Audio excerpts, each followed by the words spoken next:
রোহিঙ্গা ক্যাম্পের কাঁটাতারের ভেতরে মানব পাচারকারী চক্রের ভয়াবহ ফাঁদ। এই চক্রের সাথে জড়িত রয়েছে অন্তত শতাধিক রোহিঙ্গা। এই মানব পাচারকারী চক্রের ফাঁদ থেকে বাদ পড়ছে না তাদের আত্মীয় স্বজনও। সম্প্রতি আন্দামান সাগরে ট্রলারডুবির ঘটনার পর এটিএন নিউজের অনুসন্ধানে বেরিয়ে এসেছে চাঞ্চল্যকর সব তথ্য। রোহিঙ্গা শিবির ও টেকনাফ ঘুরে কামরুল হাসানের ক্যামেরায় কক্সবাজার প্রতিনিধি অর্পণ বড়ুয়ার 2 পর্বের প্রতিবেদনের শেষ পর্ব আজ। 9 এপ্রিল গভীর আন্দামান সাগরে মালয়েশিয়াগামী ট্রলার ডুবি। সেই ট্রলারের ফিশহোল্ডে আটকে রেখে 33 জনকে হত্যা। এই সংবাদে আন্তর্জাতিক গণমাধ্যম তোলপাড়। সেই ট্রলার ডুবির ঘটনায় উদ্ধার একমাত্র নারী রাহেলা শ্বশুরবাড়ি উখিয়ার 14 নম্বর হাকিমপাড়া রোহিঙ্গা শিবিরে। দীর্ঘদিন ধরে তার স্বামী ও শ্বশুরবাড়ির লোকজনের নির্যাতনের শিকার তিনি।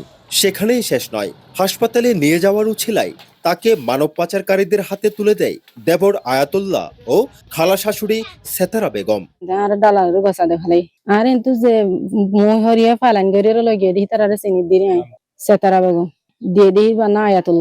রাহেলার এই অভিযোগের প্রেক্ষিতে মানব পাচারকারীদের সাথে যোগাযোগের চেষ্টা করে এটিএন নিউজ টিম।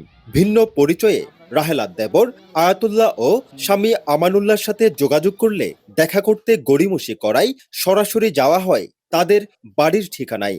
সটকে পড়ে তারা। পরে স্থানীয় হেডমাজির মাধ্যমে তাদেরকে অভয় দিলে মুখোমুখি হয় এটিএন নিউজের।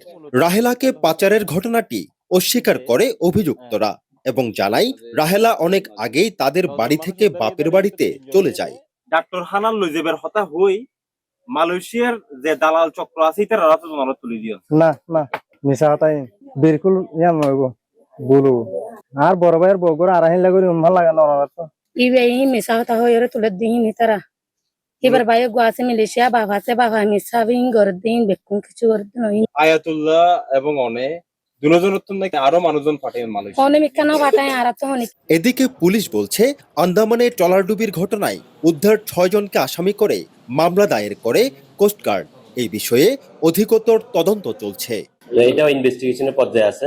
আসলে কারা জড়িত মানব পাচার সংক্রান্ত বিষয়ে অভিযান চলতেছে। আমরা বেশ কিছু মানব পাচারকারীকে এর মধ্যে আইনের আওতায় নিয়ে আসছি। আন্দামানে ট্রলার ডুবির এই ঘটনায় এখনো নিখোঁজ অন্তত 250 জন নারী, শিশু ও পুরুষ। জাতিসংঘ বলছে শুধুমাত্র 2025 সালেই আন্দামান এবং বঙ্গোপসাগর পাড়ি দিতে গিয়ে ট্রলার ডুবির মতো ঘটনায় অন্তত 900 রোহিঙ্গা নারী, শিশু ও পুরুষের সলিল সমাধি ঘটেছে। অর্পণ বড়ুয়া, এটিএন নিউজ, কক্সবাজার।